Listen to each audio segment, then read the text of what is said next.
Kia ora all, and welcome to the 79th episode of the Huddy Hui, and we are heading to round 6 of the competition, and it's been quite an enthralling Swindale Shield so far. Top of the table changed all around the place, and who would have thought we would have seen Johnsonville causing upsets, and also, of course, Parramatta Plympton up there too. So it's all on in Swindale Shield at the moment, and joining me tonight is he's been a co-host on here before. He joined us on episode 50 when we had Toby Crosby on Mitchell Gough. It's great to see you back on the rugby paddock after what you've had for the last 2 years. You've been on the sidelines mostly. Yep, glad to be back, especially for another special episode with Mr. Nick Robertson, so even better. Well, Nick Robertson is our guest tonight, and of course, unique thing about him, 100 games last weekend, 100 starts. You do not see that often in club rugby. He scored 2 tries last weekend, and let's have a listen to the intercept he got, which was roughly about 70 metres. Robertson, Stanley Solomon. Stanley Solomon, get him. He won't. Robertson has 2 in his 100th game. Stand up and applaud. A fine performance by Nick Robertson. Nick Robertson, fantastic having you on the Huddy Hui. Congratulations on 100 games. Let's talk about that game on Saturday against one of the great rivals, Poneke. Of course, you couldn't come away with the FJ Tillard Shield on Saturday, but not every day do you score 2 tries in 100 games. Talk us through both those tries, in particular the second. Hey, thanks for having me on here. The second try, the second try. I felt like I was a bit by myself, and Poneke had an overlap, and I was like, I'll stop it. I was trying to go for the intercept, and luckily it paid off and worked out for me, and my old legs got me there in the end. And of course, also, second, a narrow loss to Poneke in the end. It's been a tough start for Poneke in 2023. 1 win from the first 5 rounds. It's a relatively new team, but you've got a few injuries. Tell us about the challenges facing the team at the start of the season. Oh yeah, we've had like 8 guys that have probably left us since last year. Kind of the core group members like Nalu, Pakai, DJ Jimmy, who are all leaving. But yeah, we've got a young team coming through, and if we can stick together for a few more years, we can give it a good go. But I think it's hard to click at the moment, but we'll get there. And of course, it's unique, really. 100 games, 100 starts. What is the key to this? Because you look like you're a bit of a fitness freak too, and you must not get many injuries. Well, I'm not too sure. Probably my mum's genetics. No, I don't know. It's just, I like to keep fit, gym, but stuff like that. But I don't really know, really. And of course, Mitchell might have a question for you relating around your time at Poneke. Mitchell.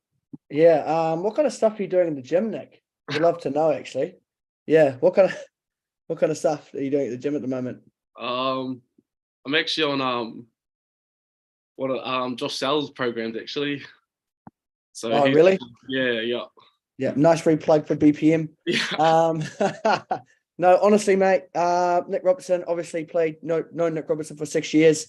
Played a bit with him as well. So while we're on public record here, just want to commend yourself for your low-key leadership over the last 6 years. It's actually been great having you on board, guiding me through 6 years of my life, from young adult to a young man, actually, Nick. So just while we're here, I'd just like to say that I've actually just got the article you've just done with Adam Julian in front of me. Do you want to talk us through your favorite try for the club? That would be lovely, because I've got a bit of a quote here. Would love you to rehash that. Oh, the one I think it was in 2016 against Jabil. Yeah. Yeah, I stepped like 4 or 5 players, eh? Yeah, and then what happened? And then I just sprinted to the try line. It was like 60 meters, I think. Yeah, something like that. Yeah. I'm sure that number grows the more and more you drink on a Saturday night. But also, mate, would love to hear about how you really got to Poneke, the club. You know, I know Nick Robertson at Poneke. I don't know Nick Robertson prior. So tell us how you got here, mate, because I've heard a few stories. So was actually the RDO at the time was Joey Few, got me over. He got me and Levi over from Wadapa College. He must have seen us play or something, and he just gave me a text, and I came through and haven't left ever since, I guess. Of course, let's go back to that time in your schooling days, particularly over there in the Wairarapa. You spent a few years at Kuranui College just there in Greytown, and then you moved for your last 2 years to Wairarapa College. Why the change? And I believe you played first 15 at both schools.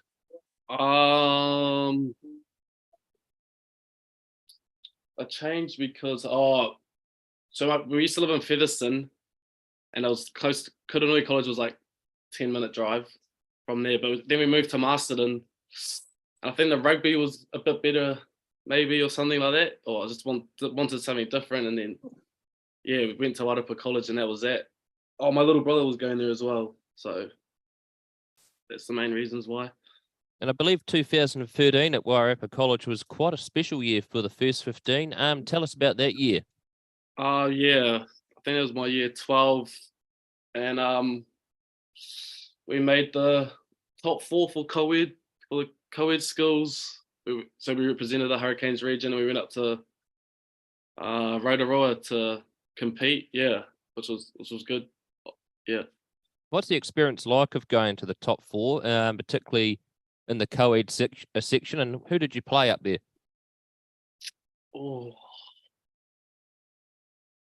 that was a long time ago. I can't remember who we played. I think we played like Manu Rewa, maybe, first up, and they were like a big pack, big boys. Easy. Then we played Ashburton College, but we were there at the same time with like I think Wellington College was representing the Hurricanes region, and they had like Nelson and that playing for them. So it was like there were some big names at the time. Yeah, there. Of course, you've become the 33rd Centurion out there at Poneke Rugby Club. The influences of those before, like Cole Stewart and Nalu Tafale, what advice did they give you heading into your 100th game leading up to the week last week? Oh, they didn't really give me much. They just told me not to get injured at training before the game. So, no, that was it. But they all came. Oh, Nalu came here to the game and sorted out all the boys' shirts and stuff, which was real cool. Yeah. Who made those T-shirts? Because I'm still seeing them everywhere around the Wellington at the moment. They're brilliant. Who made those? Rocket designed them, and then I think Evan got them printed on some shirts. Yeah, that was nice of them to do that. And of course, what happened before the game in terms of the pre-match before you rolled out there for your 100th game, and what happened afterwards? So the pre-match, we were lucky enough to have Dane Coles come in and give us a few words, which was cool, and he presented my jersey and stuff, which was pretty special to me. And after the game, just one of the boys hosted for me. We had a few beers, had a little celebration. Yeah, that was it, really. Hey, Nick, how many beers do you think you had exactly? No, not too much, bro. Now, how's the team looking for this weekend? Hopefully not too many injuries after the game. Have you got any players coming back for this weekend's game? Yeah, I think Ben Huntley's back for this, which will be like his 200th maybe something game now. Who else? I don't really know who else is coming back. I think it's still the same. Oh, Connor Strang, yeah, I think he's recovered from his head knock now. So it'd be good to get those two back. And of course, the coaches you've had Reg Goods and Toby Robertson for the last few years. In particular, Reg Goods has really come in and changed the dynamics within that team, particularly last year. Tell us about both Toby and Reg as coaches. Oh, I can't say anything bad about Reg and Tobes. They're well respected at Poneke, and Reg he's really big on defense, and I think that's what's helped us win a lot of games last year. And that's what we're trying to instill back into this year. But and Tobes, he's coached me for like 3 or 4 years now, and he just lets me do whatever I want, really. But it's good to have them both there. Of course, there was a big game back in 2021. Start of the season, though, in 2021, Poneke got out to a bit of a slow start, but ended up winning 11 games in a row. I remember calling the Hardham Cup final with John Jackson. I was supposed to do the Jubilee Cup afterwards. I think I lost my voice box because that was a fantastic game of footy. It went into extra time. It looked like Poneke were down and out, but they kept fighting back. Tell us about that crazy game. I think we scored. I think Rocket scored right on full time to take us into extra time, and I think it just showed the heart and ticker that we've got what Poneke's got, and just we didn't give up. And I think Moses scored in the corner, and I think we held on. We just held on after that. Well, it was like 20 minutes, I think. That's probably one of the better games I remember. And of course, what do you do outside of footy, Nick? What keeps you busy during the week? So I've got a 1.5-year-old daughter now, which keeps me busy pretty much now. And I'm a builder, so that's keeping me busy as well. But just like to chill out, really, hang out with some friends and stuff like that. Mitchell, any more questions from your end for Nick? No. Just I know we've got a few guys from the club watching. So shout out to you for watching. Just while we're here, can you give me a name, or 2 names actually, the first and last person you'd want to run it straight to at training tomorrow? What? Just for everyone watching, the first person you want to run it straight to, and the last person you want to run it straight to. The first person is definitely Isaac. I'll bump him easy. Yeah, I think that. After his tackle percentage in the weekend. And the last person, probably like Julius or someone. Don't want to really run into him, or Maya. Or even George Jacobs if he was there. I wouldn't want to go near him. George, He's a demon. He's a demon. Now, of course, 2015, you actually got your first taste of representative footy. You turned out for the mighty Wairarapa Bush. Tell us about turning out for your home province. I was young at the time, maybe like 18 or something. I only played a couple games. And I think Josh Sims was the coach back then. But now it was a good experience learning off them, through that. They only played the first 2 games. I didn't get any more game time after that, though. So I think that was one of the reasons I came over to Wellington as well, actually. Now, you also are an international rugby player too, and I don't think many people know this, Nick. You've represented the Philippines in Sevens rugby. How did that come about? And have you also played 15s for the Philippines as well? How did that come about? I think, so back in, they have a 10s tournament actually, and I went over in 2015, and somehow I must have gotten out that I was half Filipino or something, and they got my contact details from there, and like a few years later, they just asked me if I wanted to come over for some sevens, and I was like, yeah, sure. And I've loved every minute of it. No, I haven't played the 15s yet because I think it just clashes a bit with like this season and with work and stuff, getting time off and stuff like that. But the sevens is really cool. Get to travel a bit, get to see a bit of the world and stuff. So that's always cool. How was the rugby in Asia, and how's it different from in New Zealand? I think it's they're a lot fitter, faster. I think over there, the physicality is not as big as over there, but like the likes of like Japan and Hong Kong, they've got some big physical boys and they're full time. So yes, it's pretty good. It's pretty good, the level of rugby over there. What's your most memorable game for Poneke? It's probably it's either my first one, or the Harden Cup final. Yeah. Now this weekend, you've got to go over the hill into Wainuiomata to take on Wainuiomata, who are coming off a bit of a big loss to Tawa in the weekend. It's no easy place to go to, William Jones Park. You're playing for the Hakaraya Trophy. How is Poneke approaching this game? Because it's always a tough place to go to, William Jones Park. Yeah, it is. Wainuio's big, strong, physical pack. I'm no doubt we're going to training tomorrow, and Toby and Reg will have a plan on what to do. But I'd say it's something like trying to move their big boys around and hold the ball. Yeah, that's it. Yeah. There's also a question here. Someone has said in the chat that your most memorable game was when you were captain. Who did you captain against?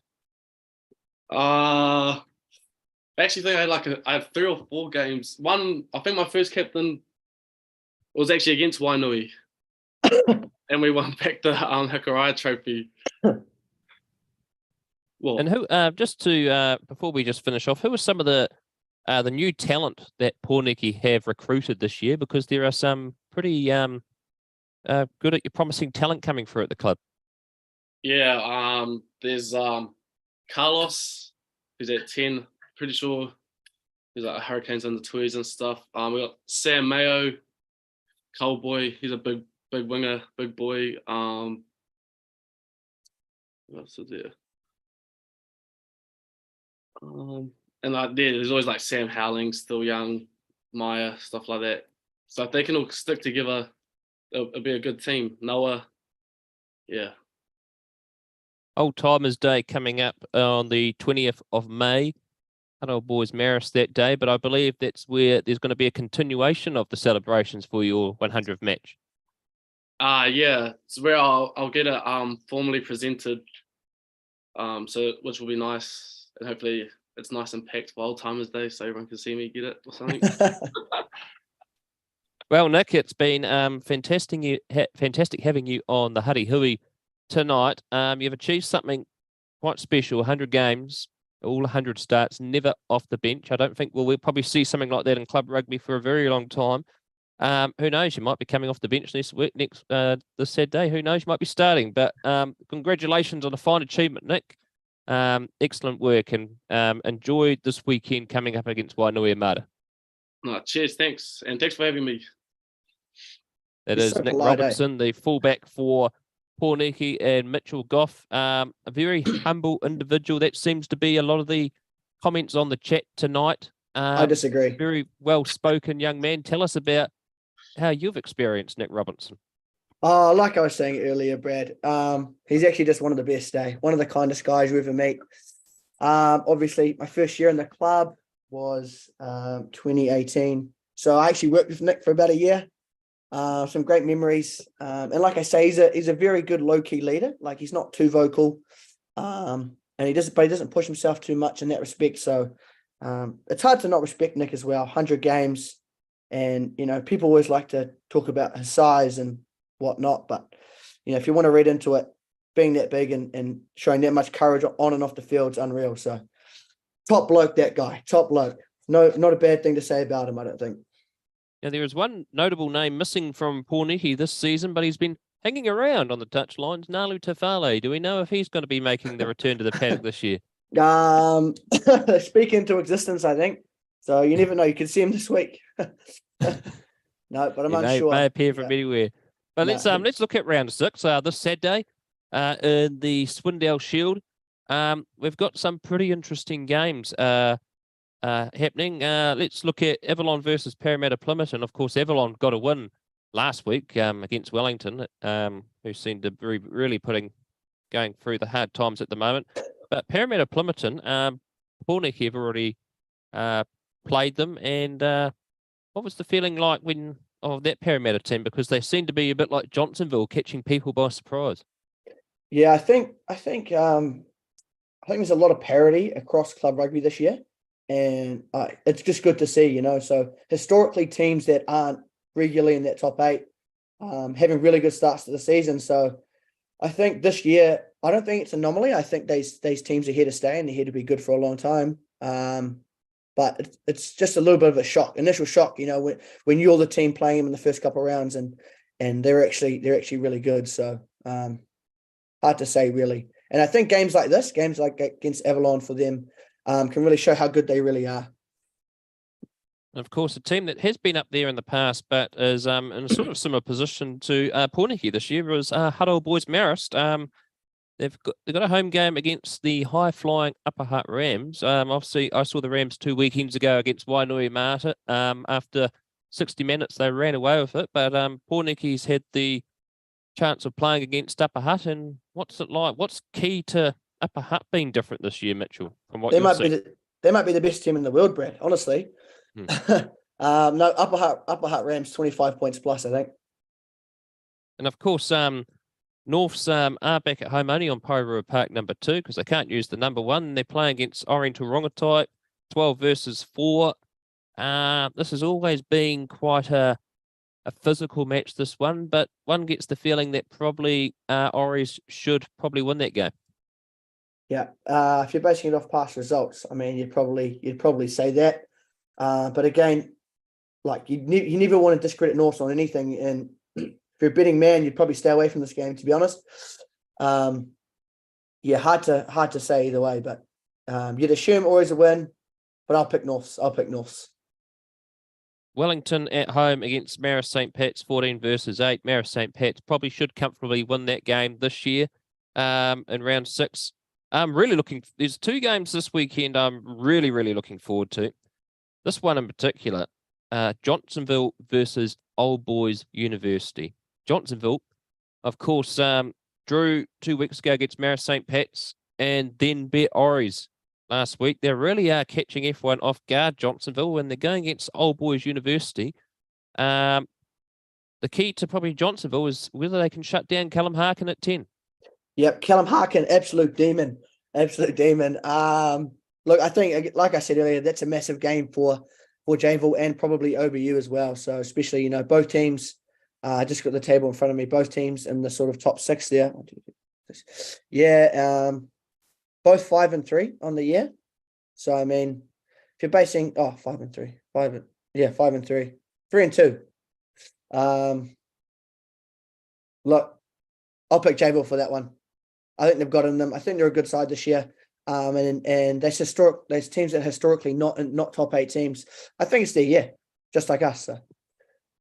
Of course, you guys got Wainui, always a tough one, and there've been close matches between Poneke and Wainui. I bet you'll be picking yourselves next this Saturday. Yeah, I'd say so. Look, if you never stop believing, it's never over. So I think, and especially in a 13-round season, not really how you start. You know, it's just how you carry on. So. There we go. Of course, the game I'm doing on radio this weekend, Te Puka o Te Ika, is Tawa versus Petone. This is another one where pretty much their last 3-4 games have all been decided 1 point, in particular the Jubilee Cup semi-final last year. Ben Brooking, the fullback, who's now playing for Carterton in the Wairarapa, scored the winning try, which was roughly around the 84th minute. How do you see that one going at Lyndhurst Park? Well, it's going to be a big one. 2 teams that are performing well. I mean, Petone just bet the team of the competition last week, so it's going to be good to see them have to do another massive performance for a win there. But I think they've got it in them. Tawa, again, after spanking Avalon last week, I'd probably picked them to just be a bit chill this week. So I'll go Petone on that one again. After beating a very, very good, potentially the best side in the competition last week, they're going to have to do it again. And of course, we've got some first 15 games up in Hastings this weekend. Your school's taking on your old school, Rongotai College, of course, which you were the head boy at, Mitchell, taking on Palmerston North Boys High School. Rongotai, it's sort of seen as a bit of a rebuilding there. They've had a tough start to the season, but they'll be pretty happy that their scoreline against Fielding last week. Yeah, I disagree, Bradley. I don't think it's a rebuilding year. It's just, it's just a slow start. So it's all about how you finish, especially at Rongotai College. So I'm going to go Rongotai 13 plus. I'm going to say Palmy boys get an early try. Rongotai pile on the points after that, winning maybe 36-10. Good defensive effort in the second half just to really hold them down there. And of course, other games up in Hastings this weekend. Fielding playing St. Pat's Town, Gisborne playing Silverstream, and Hastings taking on Wellington College. That is in round 2 of the Transit Coach Lions First 15 Premiership. Mitchell, it's been fantastic having you on the Huddy Hui again. It's been a good year since the last episode, and hopefully we'll get you on again during the season. Yeah, hopefully. Can't wait to see it. I reckon we get Callum Smith on an episode. That'd be good. Well, yeah, he's a very hard man to get on. He claims he's busy on Wednesdays. Yeah, so. yeah. I think he's lying, Bradley. Yes, I think he's lying. I'll get on to him. Yes, we'll get on to him. He's Okay. only played 2 games, but his first game, 100 minutes, 80 minutes, he played a whole game on debut. Not bad for a guy who mostly plays Premier Reserves. Yeah, outstanding performance. And I think that 80 minutes really showed he deserves to be there. Well, many thanks to Mitchell Gough and to Nick Robertson for coming on the Hui tonight. We'll be back next Wednesday for what will be our 80th episode of the Huddy Hui. We'll let you know in the course during that week who our guests will be. It's been a pleasure having you on the Hui tonight. I'm Brad Hudson.